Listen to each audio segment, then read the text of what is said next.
ਸਾਥੀਓ, ਤਬੀਅਤ ਇੱਕ ਹਫ਼ਤੇ ਤੋਂ ਬੜੀ ਨਾਸਾਜੀ ਹੈ, ਢਿੱਲੀ ਹੈ, ਜਿਹਦੇ ਕਰਕੇ ਮੈਂ ਆਪਣੀ ਗੱਲ ਰੱਖ ਨਹੀਂ ਸਕਿਆ ਅਜਨਾਲੇ ਮਸਲੇ ਦੇ ਉੱਤੇ। ਅੱਜ ਜਿਹੜੀ ਮੈਂ ਆਪਣੀ ਗੱਲ ਰੱਖਣ ਲੱਗਾ ਉਸ ਮਸਲੇ ਦੇ ਉੱਤੇ, ਔਰ ਉਹਦੀ ਸ਼ੁਰੂਆਤ ਜਿਹੜੀ ਹੈ ਉਹ ਮੈਂ ਹਰਦਿਆਲ ਸਾਗਰ ਜੀ ਦੀਆਂ ਪੰਕਤੀਆਂ ਨੇ ਜਿਹਦੇ ਤੋਂ ਸ਼ੁਰੂ ਕਰਨ ਲੱਗਾ। ਕਿੰਨੇ ਮਸਲੇ ਉਲਝਦੇ ਜਿਉਂ-ਜਿਉਂ ਉਹ ਤਿਉਂ-ਤਿਉਂ ਮੁਸਕਰਾਉਂਦੀ ਹੈ। ਸਿਆਸਤ ਮਸਲਿਆਂ ਦੇ ਸਿਰ ਤੇ ਹੀ ਸੱਤਾ ਚਾਹੁੰਦੀ ਹੈ। ਤਮਾਕੂ ਲੋਕਤੰਤਰ ਹੈ ਤੇ ਸੰਸਦ ਹੈ ਚਿਲਮ ਵਰਗੀ, ਵਤਨ ਹੈ ਸੁਲਗਦਾ ਹੁੱਕਾ ਤੇ ਸਿਆਸਤ ਗੁੜਗੜਾਉਂਦੀ ਹੈ। ਇੱਕ ਨਿੱਜੀ ਮਸਲਾ ਸੀਗਾ ਸੋਸ਼ਲ ਮੀਡੀਆ ਦੇ ਉੱਤੇ ਵਿਵਾਦਤ ਟਿੱਪਣੀਆਂ ਨੂੰ ਲੈ ਕੇ, ਜਿਹਦੇ ਕਰਕੇ ਸਾਰਾ ਇਹ ਘਟਨਾਕ੍ਰਮ ਵਾਪਰਿਆ। ਔਰ ਪਹਿਲਾਂ ਤਾਂ ਮੈਂ ਆਪਣੀ ਗੱਲ 'ਚ ਇਹ ਕਹਿਣ ਲੱਗਾ ਕਿ ਜੇ ਪਰਚਾ ਗਲਤ ਸੀਗਾ ਤੇ ਫਿਰ ਪੁਲਿਸ ਨੂੰ ਬਿਨਾਂ ਇਨਵੈਸਟੀਗੇਸ਼ਨ ਤੋਂ ਦੇਣ ਦੀ ਕੀ ਲੋੜ ਸੀਗੀ, ਤੇ ਜੇ ਫਿਰ ਠੀਕ ਸੀਗਾ ਤੇ ਫਿਰ ਐਡੀ ਛੇਤੀ ਝੁਕਣ ਤੇ ਐਡੀ ਛੇਤੀ ਡਰਨ ਦੀ ਕੀ ਲੋੜ ਪੈ ਗਈ ਸੀ ਵੀ ਆਪਾਂ ਪਰਚਾ ਰੱਦ ਕਰਨ ਵਾਲੇ ਪਾਸੇ ਵੀ ਤੁਰ ਪਏ।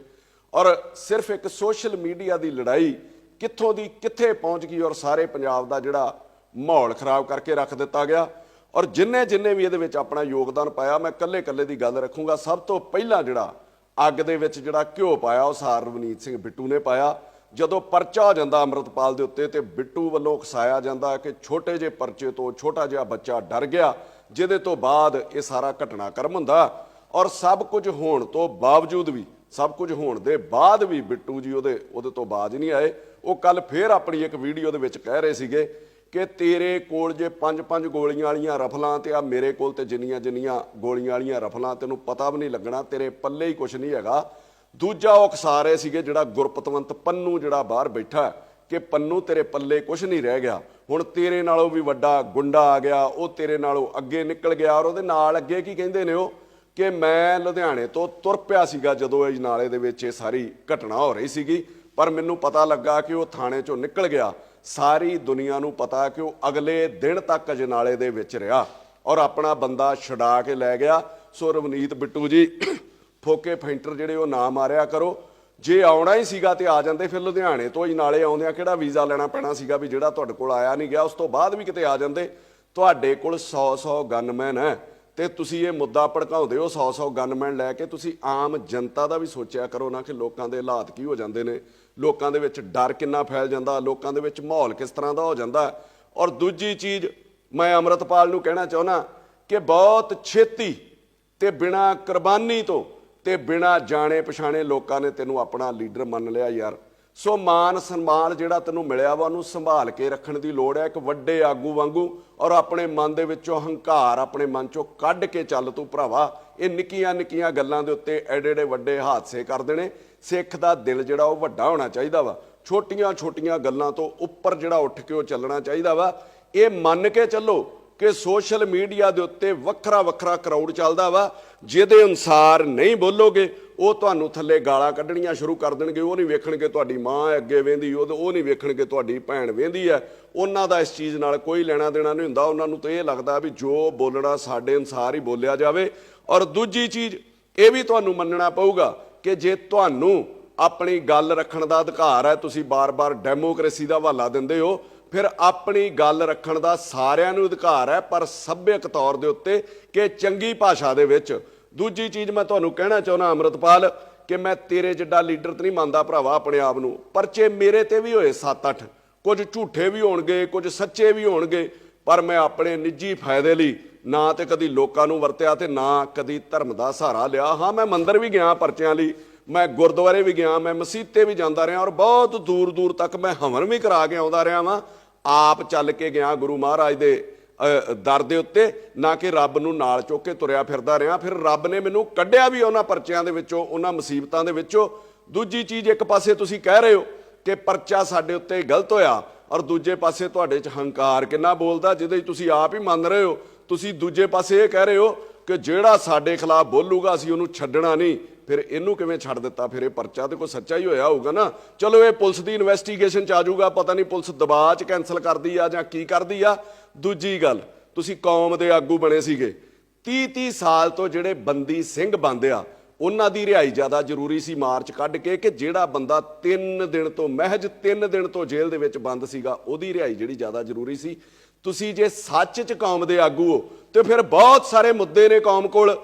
ਬੇਅਦਬੀ, 328 ਸਰੂਪ, ਪਾਣੀਆਂ ਦਾ ਮੁੱਦਾ, ਚੰਡੀਗੜ੍ਹ ਦਾ ਮੁੱਦਾ, SGPC ਨੂੰ ਰਿਹਾ ਕਰਾਉਣ ਦਾ ਮੁੱਦਾ, ਬਾਣੀ ਨੂੰ ਰਿਹਾ ਕਰਾਉਣ ਦਾ ਮੁੱਦਾ, ਇਹਨਾਂ ਸਭ ਲਈ ਤੁਸੀਂ ਲੜਦੇ ਤੇ ਕੌਮ ਤੁਹਾਨੂੰ ਜਿਹੜਾ ਉਹ ਪ੍ਰਵਾਨਿਤ ਲੀਡਰ ਵੀ ਗਿਣਦੀ। ਆਪਣੇ ਨਿੱਜੀ ਮਫਾਦਾਂ ਲਈ ਤੇ ਲੜਨਾ ਹੀ ਨਹੀਂ ਚਾਹੀਦਾ। ਫਿਰ ਆਪਾਂ ਸਾਰੇ ਸਿੱਖਾਂ ਨੂੰ, ਮੈਂ ਕੱਲੀ ਗੱਲ ਤੇਰੇ ਨਾਲ ਵੀ ਕਰਨ ਲੱਗਾ ਭਰਾਵਾ, ਫਿਰ ਆਪਾਂ ਸਾਰੇ ਸਿੱਖਾਂ ਨੂੰ ਕਿਹਾ ਕਿ ਆਪਣੇ ਕੋਲ ਹਥਿਆਰ ਰੱਖੋ। ਲੋਕਾਂ ਨੇ ਤੇਰੇ ਕਹਿਣ ਤੋਂ ਬਾਅਦ ਆਪ ਪੰਜਾਬ ਦੇ ਵਿੱਚ ਹਥਿਆਰ ਰੱਖਣੇ ਸ਼ੁਰੂ ਕੀਤੇ। ਸੋਸ਼ਲ ਸਾਈਟਸ ਦੇ ਉੱਤੇ ਲੋਕਾਂ ਨੇ ਫੋਟੋਆਂ ਪਾਈਆਂ। ਤੇਰੇ ਹਥਿਆਰ ਰੱਖਣ ਤੇ ਲਹਿਰਾਉਣ ਕਰਕੇ ਸਰਕਾਰ ਨੇ ਇੱਕ ਨਵਾਂ ਕਾਨੂੰਨ ਬਣਾ ਦਿੱਤਾ ਵੀ ਹਥਿਆਰ ਲਹਿਰਾਉਣ ਦੇ ਉੱਤੇ ਪਰਚਾ ਦਿੱਤਾ ਜਾਊਗਾ।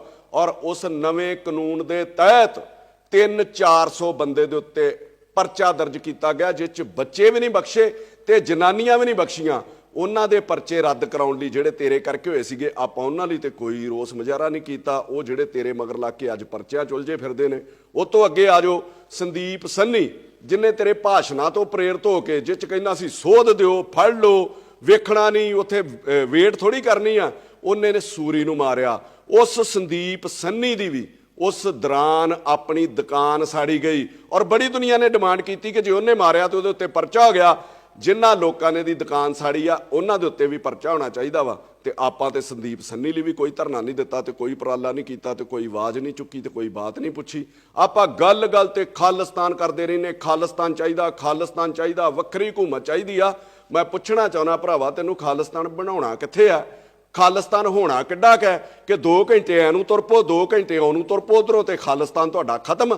ਏਡਾ ਕੁ ਖਾਲਿਸਤਾਨ ਹੋਊਗਾ ਸਾਡਾ, ਆਹ ਖਾਲਿਸਤਾਨ ਹੋਊਗਾ ਸਾਡਾ, ਇੰਨੀ ਕੁ ਮਤਲਬ ਉਹਦਾ ਜਿਹੜਾ ਏਰੀਆ ਹੋਊਗਾ।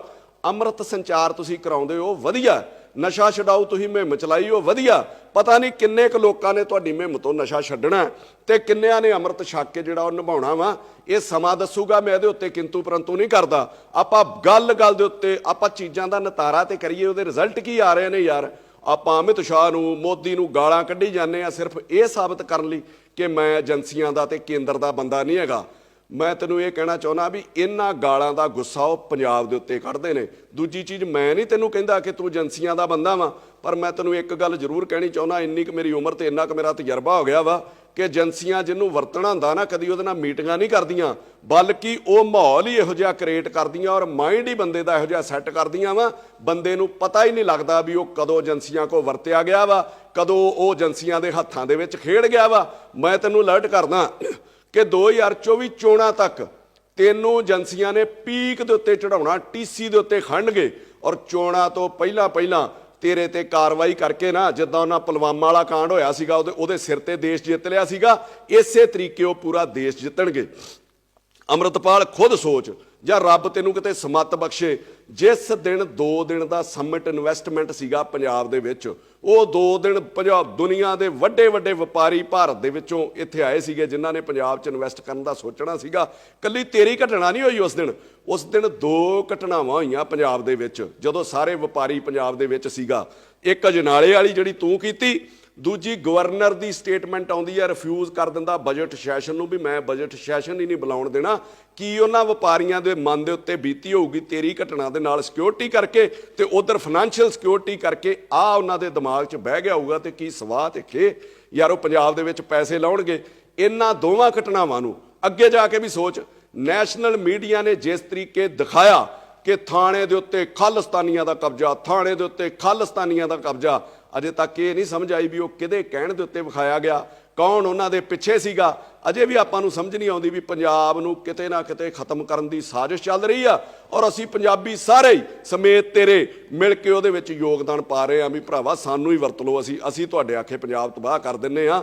ਤੇ ਜਦੋਂ ਵੀ ਇੱਕ ਚੀਜ਼ ਤੇ ਹੋਰ ਧਿਆਨ ਦਿਓ ਤੁਸੀਂ ਸਾਰੇ ਹੀ ਪੰਜਾਬ ਵਾਸੀ, ਕਿ ਜਦੋਂ ਵੀ ਕੋਈ ਘਟਨਾ ਇਹੋ ਜਿਹੀ ਵੱਡੀ ਵਾਪਰਦੀ ਆ, ਜਦੋਂ ਵੀ ਕਿਤੇ ਪੰਜਾਬੀਆਂ ਨੂੰ, ਸਿੱਖਾਂ ਨੂੰ ਬਦਨਾਮ ਕਰਨ ਦੀ ਕੋਸ਼ਿਸ਼ ਕੀਤੀ ਜਾਂਦੀ ਹੈ, ਸੱਚੇ ਹੋਣ ਲਈ ਪ੍ਰਾਈਮ ਮਿਨਿਸਟਰ ਜਾਂ ਗ੍ਰਹਿ ਮੰਤਰੀ ਕਿਸੇ ਨਾ ਕਿਸੇ ਗੁਰਦੁਆਰੇ ਦੇ ਵਿੱਚ ਚਲੇ ਜਾਂਦੇ ਆਪਣਾ ਪੰਜਾਬ ਦੇ ਪ੍ਰਤੀ ਸੱਚੀ ਨਿਸ਼ਠਾ ਤੇ ਸੱਚੀ ਜਿਹੜੀ ਸ਼ਰਧਾ ਵਿਖਾਉਣ ਲਈ। ਕੱਲ ਉਹ ਪਟਨਾ ਸਾਹਿਬ ਵਿਖੇ ਪਹੁੰਚ ਜਾਂਦੇ ਨੇ, ਨਾ ਕੱਲ ਕੋਈ ਗੁਰਪੁਰਬ ਹੈ, ਨਾ ਕੱਲ ਕੋਈ ਸ਼ਹੀਦੀ ਦਿਹਾੜਾ ਹੈ, ਕੱਲ ਵੀ ਉੱਥੇ ਜਾਂਦੇ ਨੇ ਔਰ ਵੱਡੀਆਂ ਖਬਰਾਂ ਲੱਗਦੀਆਂ ਨੇ ਪੱਗ ਬੰਨ੍ਹ ਕੇ ਕਿ ਉਹ ਗੁਰਦੁਆਰਾ ਸਾਹਿਬ ਦੇ ਵਿੱਚ ਗਏ।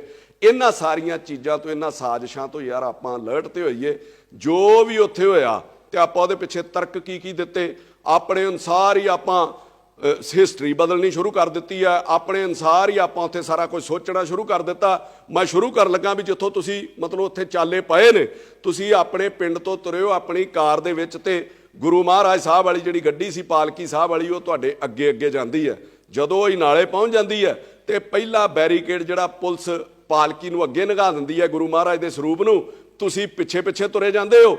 ਫਿਰ ਤੁਸੀਂ ਗੁਰੂ ਮਹਾਰਾਜ ਦੇ ਸਰੂਪ ਵਾਲੀ ਗੱਡੀ ਦੇ ਵਿੱਚ ਬੈਠ ਜਾਂਦੇ ਹੋ। ਉਹ ਥਾਣੇ ਦੇ ਵਿੱਚ ਪਹੁੰਚ ਜਾਂਦੀ ਹੈ, ਜਿੱਥੇ ਜਾ ਕੇ ਤੁਸੀਂ ਆਪ ਕੁਰਸੀ ਤੇ ਬੈਠ ਗਏ ਤੇ ਕਈ ਲੋਕ ਜਿਹੜੇ ਉਹ ਕੋਠਿਆਂ ਦੇ ਉੱਤੇ ਚੜ੍ਹ ਗਏ। ਫਿਰ ਅੰਦਰ ਜਾ ਕੇ ਤੁਹਾਡੇ ਆਪਣੇ ਬਣਾਏ ਅਸੂਲ ਹੀ ਤੁਹਾਡੇ ਉੱਤੇ ਲਾਗੂ ਨਹੀਂ ਹੁੰਦੇ ਯਾਰ।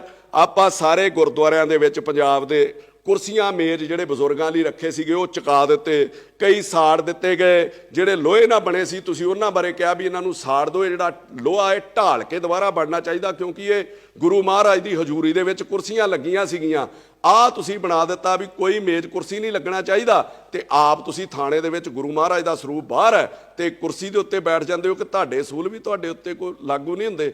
ਫਿਰ ਤੁਸੀਂ ਕੀ ਕਹਿੰਦੇ ਹੋ, ਥਾਣਾ ਕੋਈ ਮਾੜੀ ਜਗ੍ਹਾ ਨਹੀਂ ਜਿੱਥੇ ਕੋ ਗੁਰੂ ਮਹਾਰਾਜ ਦਾ ਸਰੂਪ ਅਸੀਂ ਲੈ ਗਏ ਹਾਂ। ਮੈਂ ਤੁਹਾਨੂੰ ਕਹਿਣਾ ਚਾਹੁੰਦਾ ਕਿ ਥਾਣਾ ਕੋਈ ਮਾੜੀ ਜਗ੍ਹਾ ਨਹੀਂ। ਜਦੋਂ ਥਾਣਿਆਂ 'ਚ ਵੀ ਪਾਠ ਕਰਾਉਂਦੇ ਨੇ ਤੇ ਬੜੀ ਸਾਫ਼ ਸਫਾਈ ਕੀਤੀ ਜਾਂਦੀ ਹੈ, ਕਿਉਂਕਿ ਥਾਣਿਆਂ ਦੇ ਵਿੱਚ ਲਾਹਨ ਫੜੀ ਹੁੰਦੀ ਹੈ, ਥਾਣਿਆਂ ਦੇ ਵਿੱਚ ਭੁੱਕੀ ਫੜੀ ਹੁੰਦੀ ਹੈ, ਥਾਣਿਆਂ ਦੇ ਵਿੱਚ ਫੀਮ ਪਈ ਹੁੰਦੀ ਹੈ। ਥਾਣੇ 'ਚ ਜਿਨ੍ਹਾਂ ਲੋਕਾਂ ਦੇ ਕਤਲ ਹੋ ਜਾਂਦੇ ਨੇ ਉਹਨਾਂ ਦੇ ਵਿਸਰੇ ਪਏ ਹੁੰਦੇ, ਜਿਹਦੇ ਵਿੱਚ ਟੱਟੀ ਪਿਸ਼ਾਬ ਤੱਕ ਲਹੂ ਉਹਨਾਂ ਦਾ ਹੁੰਦਾ ਵਾ। ਇੱਥੋਂ ਤੱਕ ਉਹ ਚੀਜ਼ਾਂ ਸਾਰੀਆਂ ਹੀ ਉੱਥੇ ਪਈਆਂ ਸੀਗੀਆਂ, ਕਿਸੇ ਨੇ ਪਾਸੇ ਕਰਨ ਦੀ ਕੋਸ਼ਿਸ਼ ਕੀਤੀ।